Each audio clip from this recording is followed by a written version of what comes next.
কাজের অপারেশনই ছিল না, এটা শুধুমাত্র একটা আইওয়াশ ছিল এবং এটা দিয়ে শুধুমাত্র একটা আপাত শান্ত করা পরিস্থিতি তারা তৈরি করতে চেয়েছেন। এবং অন্তর্বর্তীকালীন সরকারের শুরু থেকে এখন পর্যন্ত আমরা এটাই দেখে আসছি যে তারা শুধুমাত্র একটা উদ্ভূত পরিস্থিতিতে সামাল দেওয়ার মতো কিছু নাম উচ্চারণ করেন, কিছু জার্গন ব্যবহার করেন যে সাধারণ মানুষ এগুলো বুঝবে না এটা মনে করেন, কিন্তু তাদের এইসব ফাঁকি ঝুঁকি এগুলো প্রকাশিত হয়ে গেছে। তারা যদি সিরিয়াসলি এই আইন শৃঙ্খলা বাহিনী এবং আমি স্পেশালি বলবো গোয়েন্দা তদন্ত বাহিনী যত সংস্থা আছে এগুলোকে সিরিয়াসলি রিফর্ম করেন, তাহলে আপনাদেরকে বারবার জবাবদিহিতার আওতায় আনা এটা আমাদের কাজ। এবং আপনাদেরকে অবশ্যই পরিষ্কার করতে হবে কেন গত 15 বছরে যতগুলো ইনসিডেন্ট আছে এগুলো কেন এখন পর্যন্ত বাংলাদেশের মানুষের সামনে উন্মোচিত হচ্ছে না, কেন এগুলো নিয়ে কোনো ব্যবস্থা নেওয়া হচ্ছে না। আপনাদেরকে উন্মোচিত করতে হবে গত 16 বছরে ভারতের যে 86টি চুক্তি, এর মধ্যে 66টি উন্মুক্ত চুক্তি এবং 20টি হচ্ছে সমঝোতা স্মারক।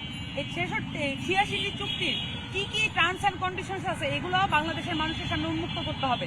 ফার্দার কোনো চুক্তি বাংলাদেশের মানুষকে না জানিয়ে এটা করা যাবে না। এবং বাংলাদেশের মানুষকে বোকা বানানোর জন্য ডেভিল হান্টের মতো এই ধরনের জার্গন ব্যবহার বন্ধ করেন। আপনারা সিরিয়াসলি এই আইন শৃঙ্খলা বাহিনী এবং গোয়েন্দা সংস্থা রিফর্ম করেন। যদি সেটা না করেন তাহলে বাংলাদেশের মানুষের উপর দিয়ে সেটা যাচ্ছে।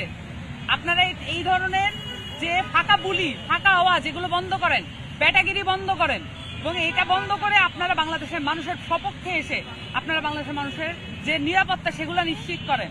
এবং এখানে যত প্রার্থীরা আছেন সকলের নিরাপত্তা নিশ্চিত করা কিন্তু তাদের দায়িত্ব। এটা শুধুমাত্র ধানমন্ডি মোহনপুরের এলাকার বিষয় নয়, এটা পুরো বাংলাদেশের নিরাপত্তার ব্যাপার, এখানে সার্বভৌমত্বের ব্যাপার আছে। তো এগুলাকে সিরিয়াসলি নিতে হবে এবং এই অন্তর্বর্তীকালীন সরকারকে অবশ্যই তার যেইটুকু টার্ম বাকি আছে এখানে কোনো হেলাফেলা করার সুযোগ নেই, এখানে কোনো ধরনের ষড়যন্ত্র করার সুযোগ নেই। বাংলাদেশের মানুষ ঐক্যবদ্ধ হয়েছে এবং আমরা গতকাল জানাজা মানে হচ্ছে সালাত আদায়ের মাধ্যমে আমরা কিন্তু ঐক্যবদ্ধ হয়েছি।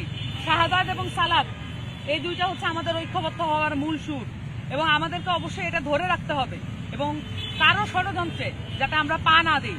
এবং এই সাথে এই বাহিনীগুলোর, সংস্থাগুলোর এবং আমাদের নির্বাচন কমিশন যে মন্তব্য করেছে হাদির ব্যাপারে, সেই মন্তব্যের ব্যাপারে আমরা এখনো জবাবদিহিতা কিন্তু পাই নাই এবং এই নির্বাচন কমিশন দিয়ে কিন্তু সামনের নির্বাচন চলতে পারে না। সিরিয়াসলি রিফর্ম করতে হবে এই কমিশনকে এবং যত এই যে আইন শৃঙ্খলা বাহিনী এবং দুর্নীতি দমন কমিশন এগুলোকে রিফর্ম করতে হবে। যদি রিফর্ম না করে তাহলে আরেকটা লোক দেখানো নির্বাচন দিয়ে আমাদেরকে ভুল বোঝাতে পারবেন না।